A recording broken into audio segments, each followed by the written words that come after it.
Solo levelling கடைசி எபிசோட்ல நிறைய சம்பவம் பண்ணி வச்சிருந்தாங்க. அதுல ஒரு சம்பவம் தான் மாங்கால் உள்ளதை அப்படியே வைக்காம சில காட்சிகள் அப்படி மாத்தி வச்சிருக்காங்க. அதெல்லாம் என்னன்னு ஒவ்வொன்றும் இதுல பார்க்கலாம். முதல்ல மாங்கால எஸ்ரா ஹீலரை ஷேடோவை அரெஸ்ட் பண்றதுக்கு நம்ம ஹீரோ 3 தடவை சொல்லுவான். 3வது தடவை தான் ஷேடோவாவே அரெஸ்ட் ஆவான். ஆனா இந்த அனிமில அவன் ஒரு தடவை சொன்னோனே அரெஸ்ட் ஆயிட்டான். இதுல எக்ஸ்ட்ரா ஒரு கதையை வேற சேர்த்திருப்பாங்க. அவன் நீ என் பவரை யூஸ் பண்ணிக்கோ, என் பவரை யூஸ் பண்ணிக்கோ, அவன் ஆத்மா சொல்லிச்சு அப்படின்னு நம்ம ஹீரோ சொல்லியிருப்பாங்க. இதுல ஏன் அப்படி பண்ணாங்கன்னு தெரியல, நேரத்தை சுருக்கிறதுக்காக பண்ணியிருப்பாங்கன்னு நினைக்கிறேன். ஏன்னா அதுக்கப்புறம் நிறைய சீன் வச்சிருக்காங்க. ஆனா அந்த எஸ்ரா ஹீலரு நீ நல்லவையா அப்படின்ற மாதிரி அவன் ஷேடோவா எந்திரிச்சதுக்கு அப்புறம் கூட ஜின்வோட ஆர்டர் எதுவுமே கேட்காம ஸ்ட்ரைட்டா போய் இன்னொரு உயிரை காப்பாற்றணும்னு போனா பாத்தீங்களா. அந்த மனசு இருக்க அதான் கடவுள். யாரெல்லாம் எஸ்ரா ஹீலர் இறந்ததுக்கு ரொம்ப வருத்தப்படுறீங்களோ கமெண்ட்ல அந்த அழுகிற எமோஜியை போடுங்க.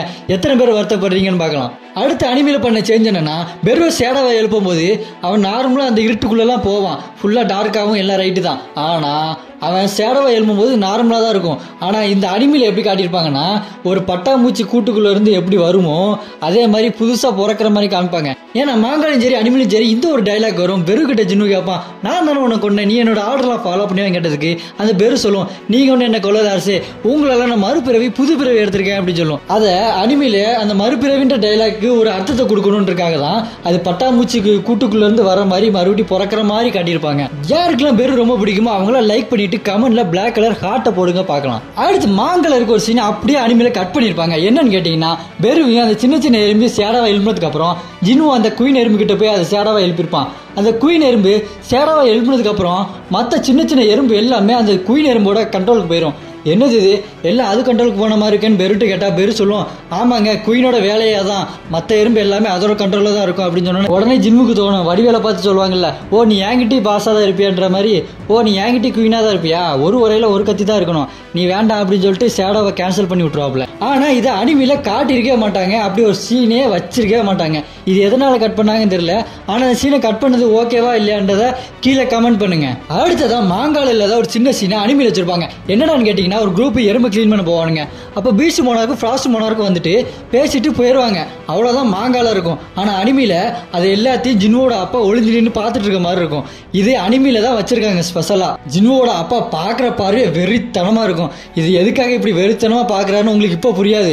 கடைசி சாப்டர்ல தான் உங்களுக்கு புரியும். யார் இவரு, டங்ஸுவே பொழந்தவராச்சே இவரு. ஜின்வோட அப்பாவை யாரெல்லாம் பீஸ்ட் நினைக்கிறீங்களோ அவங்களாம் சப்ஸ்கிரைப் பண்ணுங்க. ஜின்வோட அப்பா பீஸ்ட்லாம் இல்லை, போ நார்மலான ஒரு ஹண்டர் தான் நினைச்சீங்கன்னா லைக் பண்ணுங்க. அடுத்த அனிமில நம்ம ஜின்னு பீராங் கேட்டுக்குள்ள போறத கடைசி சீனா காமிச்சிருப்பாங்க இல்லையா. ஆனா மாங்கால அந்த சீனுக்கு முன்னாடி ஒரு சீன் இருக்கு.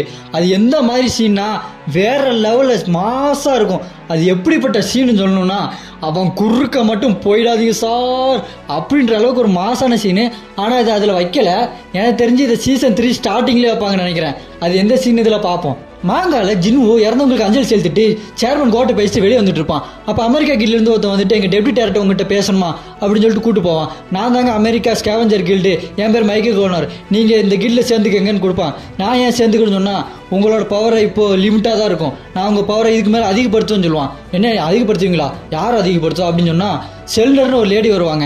அவங்க வந்து உங்களோட பவர்லாம் இவ்வளவுதான் லிமிட்டா இருக்கும், நான் உங்க பவர்லாம் அதிகப்படுத்துவேன் அப்படின்னு சொல்லுவா. என்ன அதிகப்படுத்துவீங்க, அதுக்கு 3 ஸ்டேஜ் இருக்கு, உன் கையை கொடு அப்படின்னு ஜின்னு கையை பிடிப்பாங்க.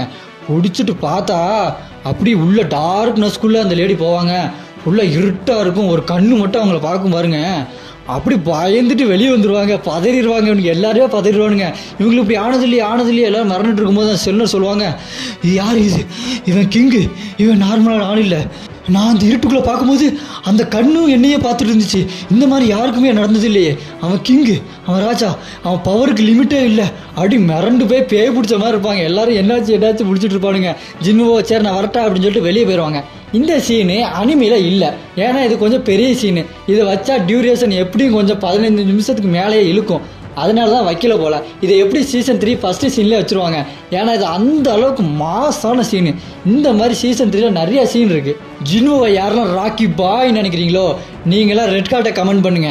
யாரெல்லாம் புஷ்பா நினைக்கிறீங்களோ நீங்களா ஒயிட் கார்ட்டை கமெண்ட் பண்ணுங்கள். அடுத்ததாக மாங்கால உள்ள ஒரு சின்ன சீனை அனிமையில கட் பண்ணியிருப்பாங்க. நம்ம ஜின்வு பீராங் கேட்டுக்குள்ளே போகும்போது அங்கே கண்ணாடி போட்ட ஒருத்தன் தடுத்து நிப்பாட்டுவான். ஆனால் நம்ம ஜின்வு அனிமையில் என்ன செய்வாப்புல, நான் தனியாக போய்க்கிறேன் அப்படின்னு சொல்லி டக்குன்னு போயிடாப்புல. ஆனால் மாங்கால என்ன கட்டுவாங்கன்னா அவன் விட மாட்டான், தடுத்து நிப்பாட்டிடுவான். நான் அவனை விட மாட்டேன்டா, நில்லுடா அப்படின்னு சொல்லுவான்.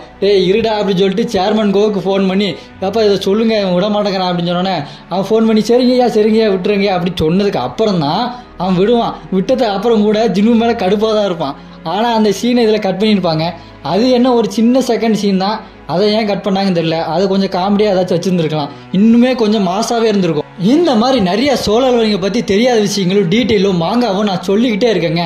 இந்த அனிமி மட்டும் இல்லாமல் நிறைய அனிமியை பற்றி நான் போடுறேன். நீங்கள் பண்ண வேண்டியதெல்லாம் இந்த சேனலை சப்ஸ்கிரைப் பண்ணி ஃபாலோ பண்ணுங்கள், லைக் பண்ணுங்கள். இந்த மாதிரி நீங்கள் சப்ஸ்கிரைப் பண்ணி லைக் பண்ணால் தான் எல்லாத்துக்குமே ரெக்கமெண்ட் பண்ணும். நானும் இந்த மாதிரி நிறைய கான்ஃபிடண்ட்டான வீடியோ போட்டுக்கிட்டே இருப்பேன், நீங்களும் பார்த்துக்கிட்டே இருக்கலாம். நீங்கள் பண்ண வேண்டியதெல்லாம் ஜஸ்ட் லைக், சப்ஸ்கிரைப், இது பண்ணாலே போதும். நான் தொடர்ந்து இந்த மாதிரி வீடியோ போட்டுக்கிட்டே இருப்பேன். நீங்கள் உங்களுக்கு என்ன தோணுதோ கீழே கமெண்ட் பண்ணுங்கள்.